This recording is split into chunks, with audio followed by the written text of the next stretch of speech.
My name is Dave Hollenbach, the host of From Embers to Excellence, a podcast that explores the many facets of leadership from the perspectives of some amazing people.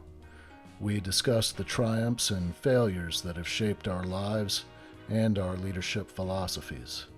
I've found that it isn't whether we fail that defines us, but when we do fail, how we respond. Leaders dust off the ashes and use their failures as fuel to work harder and as lessons to come back wiser and stronger, more resilient, more determined, and more committed to excellence. Today I'm speaking with Tom Spooner. He is a former Special Forces and Warriors Heart co founder. His service to our nation in the U.S. Army spanned nearly 21 years. His military career included time in the 82nd Airborne. He served as a Green Beret in the United States Army's 7th Special Forces Group, and ultimately in the United States Army's 1st Special Forces Operational Detachment Delta as an operator. Now, since retiring from the military in 2011, Tom has successfully enabled thousands of warriors to acknowledge their struggles, seek treatment, and understand that they are not alone. Uh, we're gonna talk about um, Warriors Heart LLC and Warriors Heart Foundation, the nonprofit that he founded with. Um, I'm sorry, you founded it with Josh and Lisa Lannon. Is that correct? That is correct. Yep, those are my partners. And I mean, the work that you're doing, we're going to talk a little bit about it, but just to set the stage, the the experiences that you've had really are what shaped you and led you on this path to helping your fellow warriors and first responders, uh, law enforcement, firefighters, all that. It's it's really cool, and I want to, as we dig a little bit deeper, I know that we'll talk about what it is that Warriors Heart Foundation does specifically, because it you do a lot of stuff with those guys, and there's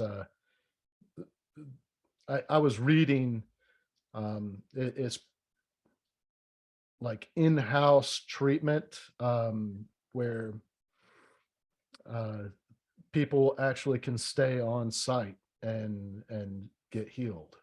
Yep. Yeah, man. 42-day inpatient treatment facility. Yeah, that's really cool. Well, I guess let's start off with where it all began. Where were you born and raised, and who were the major influences on your life that led you into the army?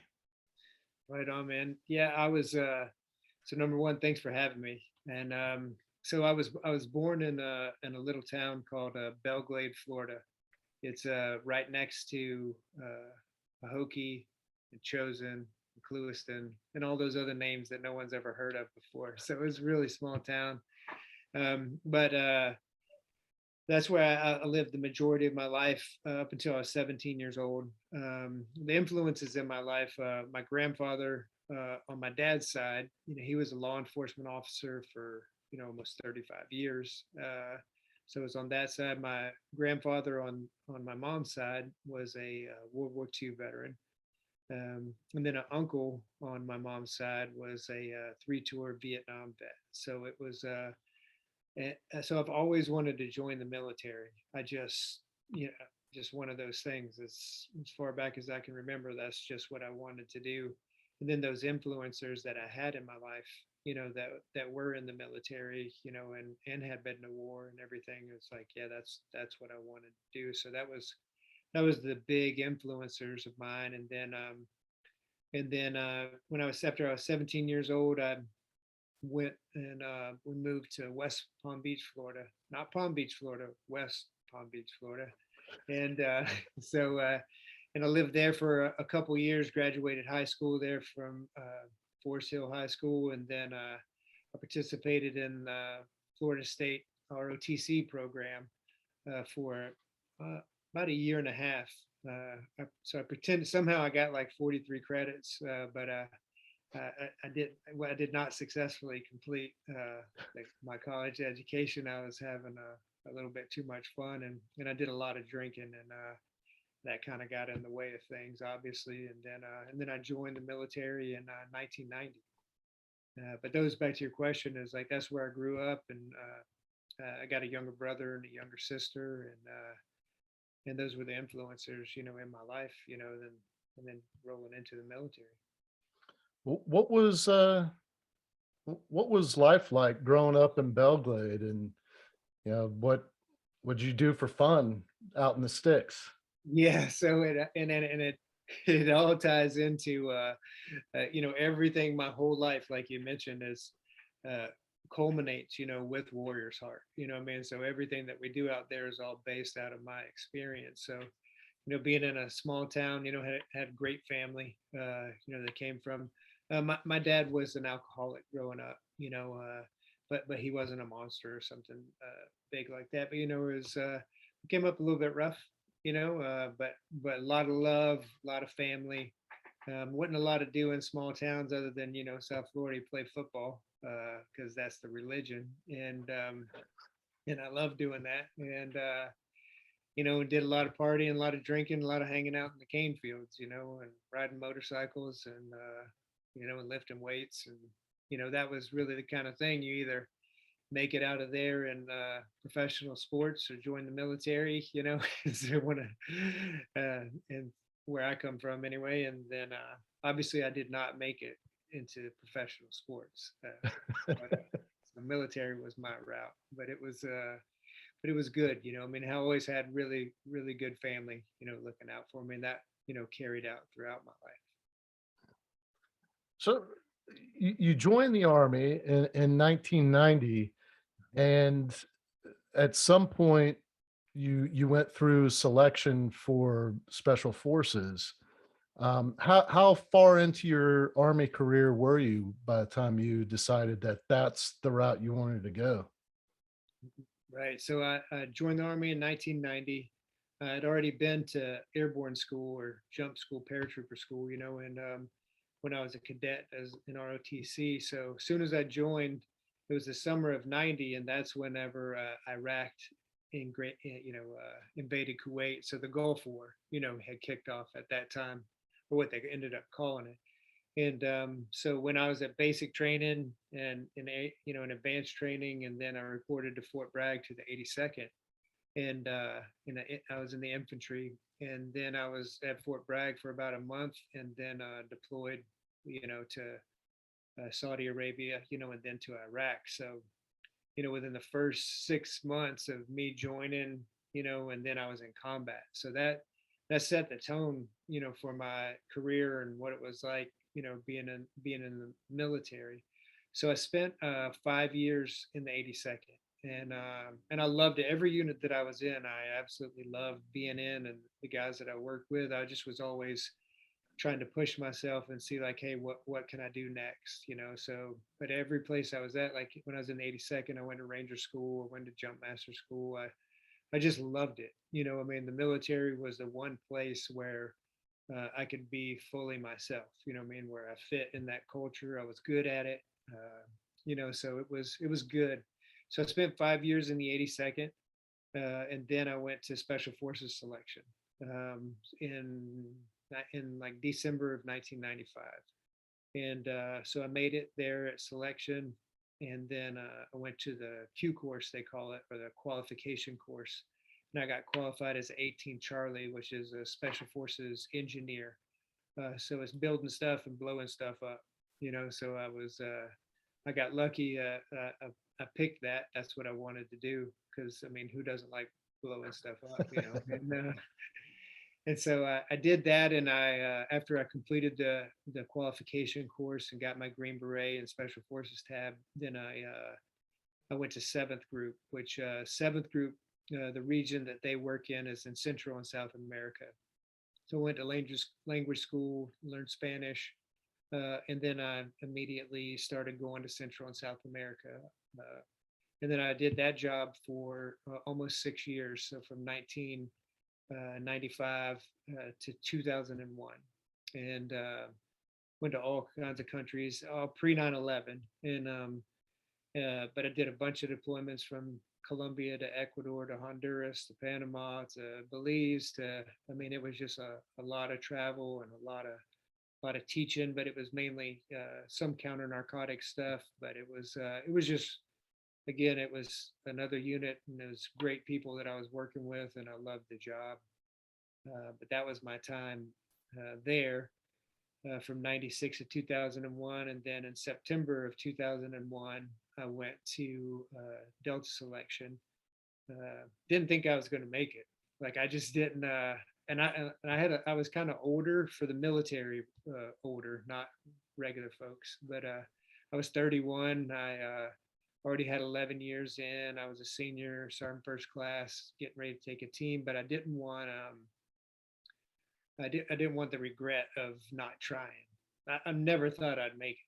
I mean, if we'd have been betting, I'd have been like, yeah, I mean, I'm going to give it my all, but like, I wouldn't have bet on me, to make it, but I did. And so I made it, and then went to the training course there right at the beginning of 2002. Well, I got there at the end of 2001. And so then made it as an operator, and then I was an operator there from 2001 to 2011. Ended up doing 12 deployments, had 40 total months time in combat, and then retired in 2011.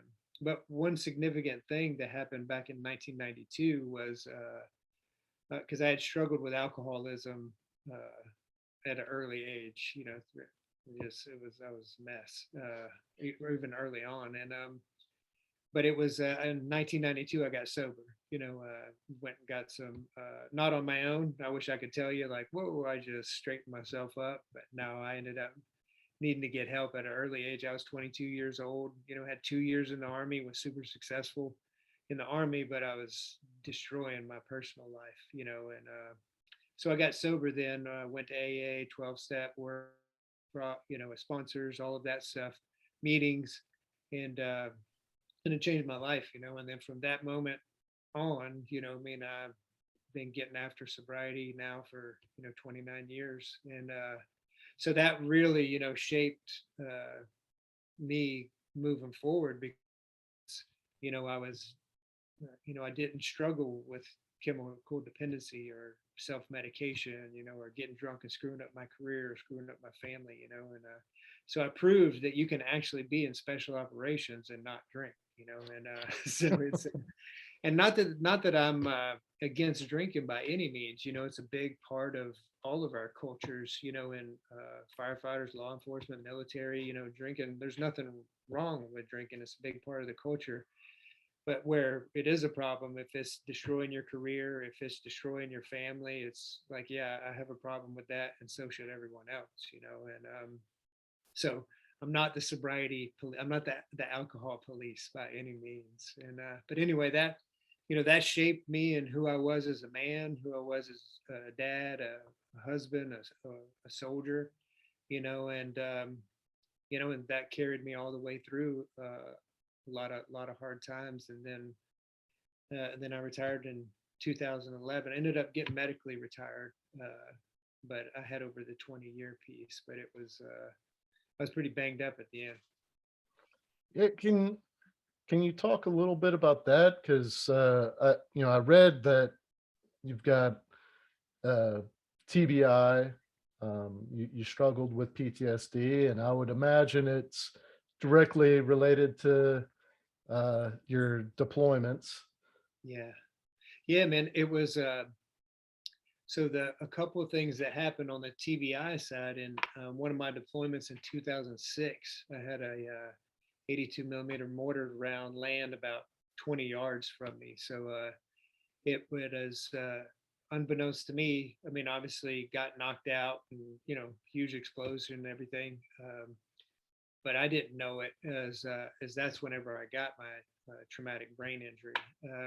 And how I know that that's true is because I can tell you how I was and how I moved through life prior to, September the 1st of 2006, compared to how I was after that, but at the time it was 2006, and I mean, everybody that I knew had been blown up, so it wasn't like, oh my gosh, this weird thing, I mean, it wasn't, I mean, it was pretty common during those years, for that to happen. So it was like, well, yeah, that happened. So you just keep going. And then throughout the years, like I would notice like some, I was having some difficulty with my memory at times, but nothing that affected the job, nothing that affected anything. And then, like we said, with our professions, military, law enforcement, firefighters, we experienced a lot of traumatic events voluntarily, right? I mean, Yeah. we volunteered for the job that put us in the position that was guaranteed that we're gonna, be in some traumatic experiences, and so had a lot of those with all those deployments and everything. And what I found for me, and obviously this is only me looking back at it, I didn't realize it at the time, but all that stuff was accumulating. It was just kind of, whether it was the traumatic brain injury piece, which to me, is a mechanical kind of break, and then I have, those are just my words, like a hard mechanical break, and then with my brain, and then my emotional breaks that happened throughout. Most of that occurred from the usual, hey, losing buddies, being in mass casualty events, that kind of stuff. And and then near the end, about 2010 timeframe, uh, I had 20 years. So where I was at in the military at 19 years, you had to decide if you were going to get out, at 20 years, or if you were going to reenlist, then you would get a big bonus, to stay to 25. And I had always planned on, I was a super lifer, man. I was gonna stay for 30 years, until they kicked me out. That was my plan. I just loved it. But then I, had broken my back surgery, re-injured my back, leg surgery, shoulder surgery. I mean, that profession, really, really hard on your body, and then, some injuries, combat injuries along the way. And so at the end of that time, I just, I couldn't wear kit anymore, without taking narcotics, and because I was sober, that, that wasn't going to work for me. And so basically it was like, well, I guess my run is done. I mean, I physically couldn't do the job anymore, and there was a lot going on at that time too. I somewhere along the way, after 2006, between 2006 and 2009, which was my last deployment, um, I started a shift in my personality a little bit. The team was being a little bit more important, became more important than my family, which wasn't the case. I prided myself on, I mean, hey, I'm a professional soldier, and my team's first when we're deployed, and then home. And but I really couldn't stop what was going on, because I didn't know any different. It's just like our professions, is you just keep going. Like if you get hurt, like doesn't matter, like you keep going, right? Because no one's Yeah. coming for us. We're the people that come for other people. So Yeah. hey, figure it out, man, and keep on going and don't quit. And so I kept doing that in a good way. Um, but then it was a blessing for me, you know what I mean? That if I had to choose of whether to stay in, I probably would have chosen to stay in, and it would have been the wrong decision for me and my family, and because my wife and I weren't about to get a divorce or anything, but we were struggling a little bit because I'd have these big mood swings, and I mean, my behavior was appropriate, but man, it's just I wasn't me. So I've had a lot of what I like referring to as unprocessed trauma, and not everybody. I mean, this. It's like that you and I could have experienced the same event, and you process it normally, and hey, it doesn't bother you. It's like, yeah, it was a tough event, but you're okay. Meanwhile, it deadlines me, and I need therapy, and I need all this stuff because that's what we, you know, it affects everybody different. Yeah. But for me, it was, I mean, I was bad off. I ended up, they did a lot of testing on me, and that's when they identified that I had a traumatic brain injury, which meaning my processing speed, was about at 50%. And then my verbal memory was about at 50%. And, uh, and so I needed to go to cognitive therapy, vestibular therapy, psychological therapy. I even needed to get on psych meds, low dose, but still psych meds for about 6 to 8 months until, I kind of leveled off. But the thing about it was all that stuff worked. I mean, it's just like going to the gym. If you put in the work, you're going to get some results. That was my experience. But anyway, I've rambled on a lot. I'll pause, see if you guys got No, anything. well, I mean, I believe that leads us into um, what you're doing now with Warrior's Heart. How did that come about? Yeah, so when I first got out in 2011, I mean, I had a really good reputation where I worked, had a really good career, and so I had a good resume. So I didn't want to learn really anything new, so I just went into teaching. Probably 80% law enforcement, on the tactical side, pistol, carbine, CQB, sniper, all the stuff that was on my resume and was needed, and I've always enjoyed and loved teaching. And for me, it was just staying on the warrior path because I didn't die, which was something that I really had to process because I thought I mean, I didn't want to die, I mean, I didn't have a death wish, wasn't suicidal, but it was like I fully expected it to. So whenever I didn't, I'm like, well, what do I do now? It's like, so I had to process that. And it's like, well, I love teaching. I love giving back. I love, these are guys and gals that are in the fight, protecting us.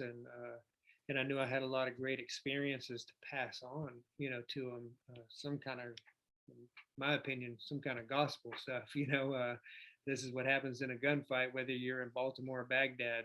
When bullets start flying, this is what humans do. And so I really enjoyed that and did it, and it really kept me involved and plugged in to that culture, which was super important for me, as far as in my own personal transition out of the military, and I really needed that, and it worked. So I did that for about until 2015, 16 timeframe.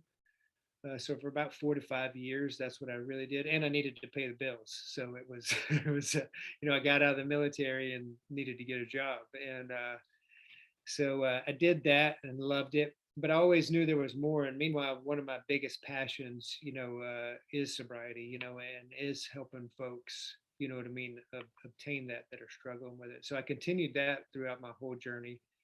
But then to get to your question about Warrior's Heart, and it's part of the story is that my partner Josh Lannon, how I met him was we would put together what we called fun and guns for this organization called the YPO, Young Presidents Organization, and we put together a 3-day event in the woods here, right outside of Camp McCall in North Carolina, a place called Oak Grove Training Facility, and it was a hardcore event, right? Like guys had to be triathlons in really good shape. I mean, it was pretty hardcore, pretty tough. And so me and my brother were Scott. We were doing that. We were just, hey man, doing work, trying to pay the bills, and offering good training, and so it was good. And then my partner, well, would be my partner, Josh Lannon, was a guy that's like, man, I want to get some of this military type training, and so he came to the course. So during that event, that's where I met Josh, and after that, him and his wife Lisa, husband and wife, and partners in business also, they had spent the previous 15 years, running treatment facilities for chemical dependency, mainly on the civilian side, high quality, high level of care. But they had done it, and had 15 years of reps under their belts doing it. And they said, because of their backgrounds, they're like, hey, we want our next facility to be a veteran healing center. That was the idea of it at first. It's like, Yeah, that was great because I was really involved in veteran suicide, and the 22 a day and Mission 22, all that stuff. I was like, yeah, I'd love to, you know what I mean? So it ended up being the perfect partnership because what I brought to the table, they didn't have, and what they brought to the table, I didn't have, so it really made this perfect partnership where we couldn't have done it without one another, and so that was in 2013 when we met. And then we had just this idea of it. So it took a few years, and took another year to find the properties, and then we found the property, acquired the property, and did all the programming together. In April of 2016, we opened up Warriors Heart, fully licensed and credentialed. It's on a 543-acre ranch in Bandera, Texas. And the idea for Warriors Heart was all of our life's work, basically. So everything is based off of everything that goes on at Warriors Heart is based off of my personal experience in therapies and in treatments with chemical dependencies, with unprocessed trauma. So there's nothing that goes on there that is theoretical or, hey, let's try this out. Like none of that goes on. It's an all experience based training facility is what it is. Get cleaned up, get trained up, get back into the fight. Whether that's just in life or a lot of folks comes to us also, they're still in the job. Firefighters, law enforcement, paramedics, active duty, military members. A lot of them, are still on the job. And then you have the other folks, that aren't in the job anymore, that are ready just to get back into life. And that's what we do out there. Now, how do you determine if somebody would be a good fit for that program? Yeah, so first of all, it's we only handle warrior population defined as those that face life and death on a daily basis as a profession. So that's our paramedics, that's our firefighters, that's our law enforcement, that's our government officials, agencies that, other government agencies, everything that works in that field. And so that's what makes up the population. So we're the only one in the nation that serves just that population, collectively. So that's the first requirement, is to be part of that population. Then the next requirements is we're not a lockdown facility. Where, and what I mean by that is our level of care that they call. So the level of care that we handle is you have to get screened medically, because we're not a hospital, but we do have, medical director, full medical facilities there. And we're not a lockdown unit. So you have to pass the screening on the medical side of the house, and then on the psychological side of the house. And on the psychological side of the house, meaning, uh, some folks have schizophrenia or extreme bipolar or multiple personality disorders. We don't fit that level of care. So we do a really good job of screening, because it's a voluntary deal. You know what I mean? If somebody wants to leave, they can call for a ride. You don't. There's no place to escape. You're free. So obviously, in order to be there, you have to be able to make decent decisions. You have to be able to have enough cognition. You have to, have enough psychological positive aspects about you to, to not need another facility like that. So that's just the requirements, to be from the warrior population, past the screening aspects. And then whenever it comes to the financial aspects of it, that's where we take TRICARE, we take all the different kinds of insurances that folks have, um, and then also the private pay aspect of it. And then there's also the scholarship aspect of which that's where Warriors Heart Foundation comes into play. But that's also, we have a lot of other folks that help us out. Big one being Gary Sinise Foundation, um, the Avalon Fund, a bunch of different folks, Black Rifle Coffee. There's a lot of folks that help warriors out, that may have burned it all to the ground, burned in their finances, because we're primary diagnosis chemical dependency. So alcohol, drugs, of any nature, I mean, but that's our primary. Our primary is chemical dependency, and a secondary is co-occurring conditions, which we know is post-traumatic stress, moral grief and injury, mild traumatic brain injury, all the other, different alphabet soup, that uh, comes with the job. That's what I always just come back to is that, hey, we talked a little bit about it before we started on the stigmas and on all of that that's out there. The funny thing about it is if someone's struggling, from the job anyway, struggling with PTS or moral grief and injury, those kind of things, they should give us a badge for that.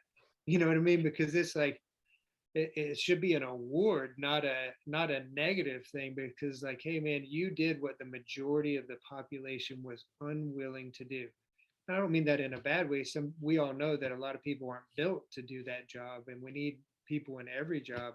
Because hey, it's you volunteered to run into the fire. You volunteered to run into the buildings. You know what I mean? To get into the gunfights. Like, you know, you take care of all of us. Whether in that population. So when folks call 911, you know what I mean? Whether it's a fire, whether it's law, whatever's going on, our country gets attacked, we're the ones that protect our people, and then it comes down to, okay, well, who's helping those that help us, and we all know it's mainly internal, but not a lot of folks, so that's one of a few of our slogans out there. One of them is warriors healing warriors.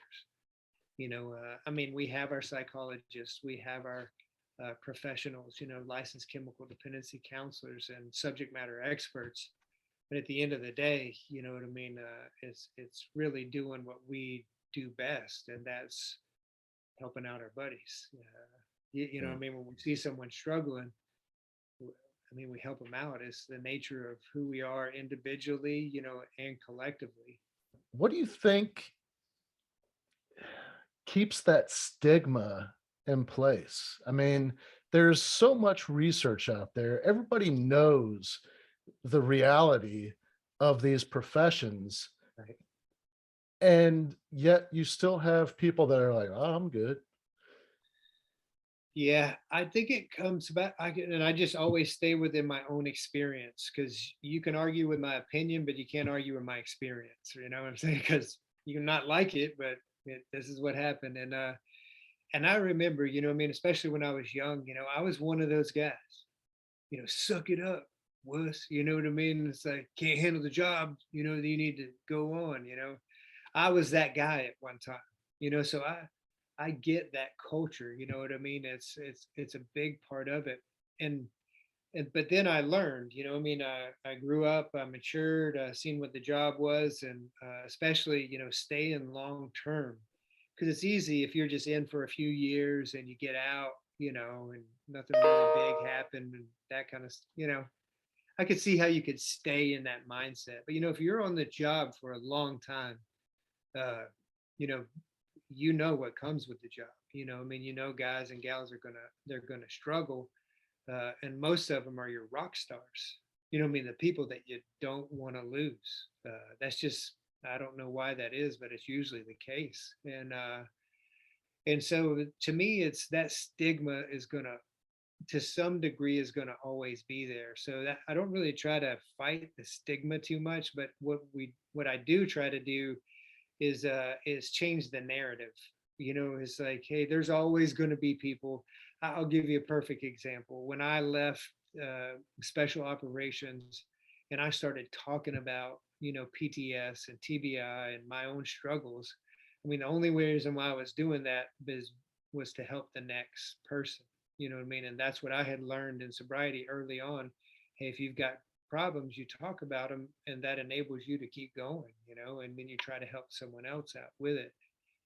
So I was just trying to survive, when I started talking about these struggles and everything, number one. And then, but what ended up happening as a byproduct is a lot of these folks were coming out of the woodwork. And, a lot of people, I don't put me on a pedestal by any means, because I know me. And, is that, but a lot of people, because of my resume, put me on this pedestal. And and because I was talking about my own personal problems and my own personal struggles, they came up to me and said, like, Tom, if you're having struggles, then that means it's okay if I have struggles, And I was like, I'd never thought that was never my intention, was, I mean, my intention was to help if I could, but it was, but this other dynamic started occurring, and I never thought about it until someone mentioned it to me. And that's why it's so important that, um, that the ones that can and are willing to talk about, being honest and struggles that we do, I don't put that on everybody because it's not everybody's jam, but but to me, it's about changing that narrative. It's about, one of our slogans out there too is strength through healing. And I learned that I was fortunate enough learning it early in my career, of this issue that I had, which, was chemical dependency, what I mean, with alcohol for me is, I was going to end up losing my job, what I mean? And the Army would have lost of what I ended up becoming, which was, hey, at the top of the Army's food chain, so by asking for help, by seeking it, and by doing that, I got stronger, and I was even a better soldier than I ever was without it. So to me, it's about changing that narrative that, hey, not everybody needs help. You know what I mean? That's great, you know. Yeah. But to kind of say that that should be the case for everyone, it's just not true, and we can't afford to lose our performers. You know what I mean? The ones that I mean, get it done, and they're struggling with alcohol, or they're struggling, I mean, with prescription drugs, or something happened, getting an operation, and they get hooked on pills, and from the job. It's like, hey, let's just acknowledge that it exists, and then get into motion of, like, hey, responsibility and requirements. Like, hey, bro, you got this problem. We want to keep you, but you got to sort it out. You know what I mean? And we're going to provide that for you, in a way to do it. So there's that level of responsibility. But what I saw, um, I only have my military experience, which they've gotten light years as far as that stigma and seeking help, compared to 30 years ago, let's say. But it's all very slow and going, but it's at least moving in the right direction. But then what I experienced mainly with law enforcement, but I would imagine it's in firefighting also, and in the other non-military jobs, is that then they have this liability thing, which is real, Yes. I mean, to some degree. So, it's a tough spot, but so with all of that being said, and all the complexities and all the personalities and the chains of command and all of that, politicians and everything included, to me, it's about changing that narrative. It's like, hey, I mean, it doesn't make you weak to seek help. I mean, I just speak if on the military side, it's like no one would think anything about it if I sucked at shooting a pistol. Like, I'm out there on the range, and I'm just, not very good at it, because I haven't received training. And they're like, hey, well, we're going to send you to this course, a shooting course, so you can become a better shooter. It was like, I mean, that's common practice. You know what I Right. mean? And it's like, hey, if you want to get better, then you go to this course. You go to that course, you get stronger, you get better, you come back, and now you're a bigger asset to the unit. So the funny thing is the same thing should apply to mental and emotional health. Yeah. Uh, it's like, if you'd have asked me whenever I was struggling with unprocessed trauma and PTS and all that stuff, I'd be like, Tom, what are you struggling with? Well, I'm struggling, mentally and emotionally. It's like, well, when's the last time you received your mental and emotional training? It's like, well, I haven't. And it's like, well, then doesn't it make sense that you suck at dealing with what's going on? Yeah. But it's, that's, to me, is the narrative. That's, to me, is where the conversations have to go, of like, hey, we do it in practice now. Let's just do it with our emotions and mental, before you get to the spot. Ideally, it would be really front loaded in the culture. Like, hey, in this job, you're going to experience a lot of things that most human beings don't. and you may or may not struggle with them. And if you do have some struggles, here's the route that we have for you. Versus keeping it all in, keeping it all in. Yeah, nothing's wrong, nothing to see here. Meanwhile, guys and gals are drinking themselves to death, or you know what I mean, or working themselves to death. Because it and then the inevitable happens. They they get in trouble. They screw up at work, you know, and then they or at home, something, and then now we've just lost a person. Just I mean, just from a logical return on investment aspect of it, it's like we can do better. I like the analogy of the firearms education, because it plays really well with the idea of like, okay, just say you just push through and you keep on shooting that gun like you think is working. Like, Mhm. oh yeah, I'm working this gun right. And it's not until you're in the heat of some shit and you realize, crap, I mean, I'm working this thing wrong, and you've already developed all these bad habits. Mhm. Now, when you get sent to training, there's a lot of things that you got to work on to unlearn those bad Exactly. habits. Yep. So if you could front load that that training or that education or that, I'm going to process these events whether they seem big or not. Mhm. It's part of the culture to process this stuff. This is how I felt. Yeah. This is how I feel about this, because Yep. that's really what it comes down to. It's not so much the traumatic event, it's how we experienced it. Absolutely. And there's plenty of people that I worked with throughout my career that, I mean, we pushed through together. And Yeah. maybe they experienced it differently than me, but I'd be willing to bet that out of all the stuff that we ran together, Mhm. there's enough of it that they're struggling the same way that I did. Exactly, man.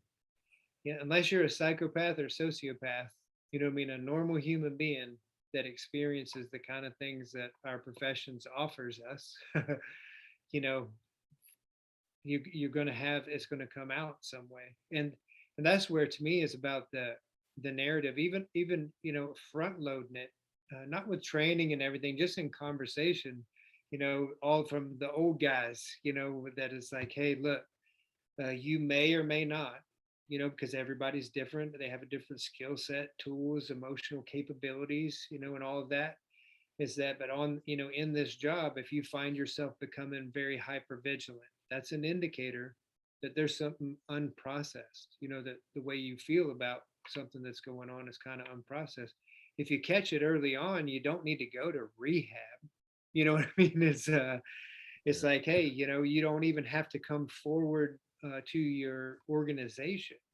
That maybe if you catch it early on, you get some self-help books, you do some exercises, you do some yoga. I mean, you learn some different, um, one word they use it as coping skills, you know what I mean? But it's more than that, it's just, you figure out something. Maybe it's just you go fishing a little more, you know what I mean? But you do something that's therapeutic to you, to work through some of these things that we know occurs on the job, that eventually is going to affect me in a negative way if I don't address them in a healthy way. So if we started talking about those kind of things early on, you know what I mean, then maybe, I don't know, because this is just theory, because we know that's not the initial conversations that any of our professions get, Yeah. uh, but it's just like, hey, just be aware that if these kind of things goes on. But that's what I've noticed, kind of, I was going to say in the industry, but that doesn't really fit, just in the worlds that we're talking about, bringing guys like us in. Just like, that's why you wrote a book, that's why I'm doing what I'm doing, that's why we're having this podcast. It's like, hey, if the organizations don't want to talk about it, fine. Bring an old guy in and say, hey, you're going to love this job. It's the greatest job there is on the planet. With it, there comes a lot of things, and so here's some things to be aware of, because most of the times, only briefings that we get and we hear about is like, here's the indicators of suicide. Here's the end, all these, like, hey man, we're way far down the road, Yeah. and we're talking about things that none of us really are qualified to really even be, like, I'm supposed to identify, like, you and I have worked together for, let's say, for 10 years. I'm going to identify when you're not acting how you normally act. You know what I Yeah. mean? That's a that to me is the indicators that we talk about. When I start coming out of pattern, you're like, hey Tom, what are you doing, man? Like, you're hanging out here longer. You're going, like, my normal pattern is I work and I go home and I'm with my family and we're on the weekend, you know what I mean? And I start coming out of pattern, I mean, those are the real indicators, and it doesn't have to be anything drastic, but Yeah. me, no one knows us like our teammates, right? I mean, Yeah. and we all know, when someone has stuff going on, and it's up to us, this is my experience and opinion, is it's up to us, meaning the teammates, to look out for one another, where I see you struggling, I'm like, hey, what's going on? Yeah. Oh, bro, I'm just, no, no, no, bro, nothing. Like, what's going on, man? Like, this is not okay. This is not who you are. It's not who you want to be. I know you. I know your goals. I know how you operate. Like, no, this ain't. What do we need to do? Because if I say to you, hey, if you need some help, just let me know. You're not I'm, gonna let me yeah. know, man, because it's not in our nature. I'm not gonna put my burden on you. It's not in our culture. It's not. My job is to help others. My Yeah. job is to be there for my teammates, not take from my teammates. And that was one of the hardest things that I had to process, was me asking for help. And when I say that, like I said, I've been asking for help for a long time. So it wasn't ego involved. It was just, for me, what was going on was like, man, how did I go from being the guy that's helping all these people and I'm an asset to my team and I'm helping the team? I mean, I'm a fuck, I mean, I'm an asset, man, Right. and I'm providing for my community and my country. And now something happened along the way, and now I can't figure out how to get home. You know what I mean? And now I'm the guy that's needs help. So it didn't have anything to do with ego with me. I just couldn't figure it out. It's like, dang, man, what happened? How do I mean, and I did, because of my prior training, you know what I mean? In my goals, I wanted to live, which is an important decision that everyone has to make, is do you want to live or not? And I wanted to live, and I wanted to be there for my family, and I wanted to be a dad, and I wanted to be a good husband, and I wanted all those things. But I wasn't going to be none of those things without some extra training, and that's what I did, and I don't know. I'm just really grateful for, everybody that is trying to continue to serve, because it's like we had said at some point, it's just a continuation of our path. We didn't die, so our job now is to provide for others and to serve, And as soon as I stop serving, I start tanking, man. Because if I'm not thinking about you, guess who I'm thinking about? Me. Yeah. And if I'm thinking about me, I'm thinking what I'm getting or not getting or how I'm feeling, and that's just nowhere to nowhere to go for long. Yeah. One thing that I wanted to touch on before we go, and it's something that I've brushed over in other episodes, but I would imagine that this is probably familiar to you and the culture that you came from. So there's some people that I worked with, and it's a personal experience as well. I struggled with drinking, and then there would be times that I would go, man, I I've like increased the amount of alcohol I'm consuming. And my line of thinking would be, okay, well, I'm not going to drink if I'm at work, so I'll go work more. Yeah. And before you knew it, I was working way more than I should have been because now I'm exposing myself to even more traumatic events. Yeah. And but I'm maintaining where when I'm at work, I'm in the sweet spot. I know that Yeah. world and I can deliver. Yeah. It's when I go home, I'm not the same person that I was. Yeah. And that's what I'm running from Yeah. is that reality. Yeah. So I think even if I wasn't drinking, even if I wasn't like having mood swings, that kind of thing, I am kind of pulling back from the life that I'm actually working for. You know, I'm going to work to provide for this life, but Yeah. I'm not experiencing it. Right. And I think that that's a big warning sign for a lot of I think a lot of people don't view that as an issue because you know you're working, you're making money, you're actually contributing, Yeah. but you're you're not to your family. Yeah, man. And that's, and I mean, I ran into that. That's exactly what I did. Like I said, I didn't have alcohol or drugs or anything going on, but work became the focus, like you said, man, because I love it and I'm good at it and it's my medicine and everything. But when it always comes down, that's why I love this statement, and it's not anything earth shattering. It's like, hey, is it working or not working? Meaning, is the life, you know what I mean, that I want, and what I'm doing to attain it, both sides of the house, you know, as my profession and my home life, you know, hey, is it working for me? Because every family dynamic is different, you know what I mean? So it just, you know, everybody's to each their own, you know, kind of deal.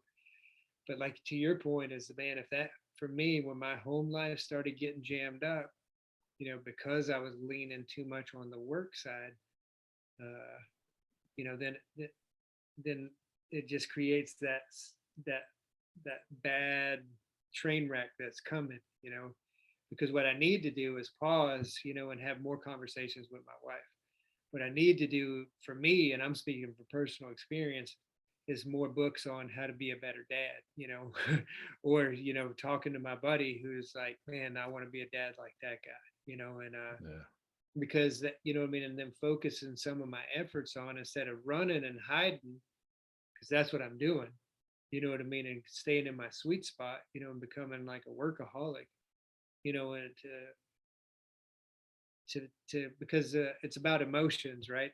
Because a child requires me to be at a certain emotional maturity level, you know, or a teenager, you know what I mean, especially teenagers, right? Or with my wife, you know what I mean, versus it being at work. I don't have to really concern myself with emotions. Like we're on the job. Like, hey, the, you know, hey, we have to move past our emotions. You know what I mean? We have to, Yep. you know what I mean? In spite of what we're feeling, we have to do what needs to be done. You know, so processing and emotions, and, you know, I don't like what you're doing. I just yell at you. You know what I mean? And you yell back at me, and then that's common. You know, I mean, no one cares.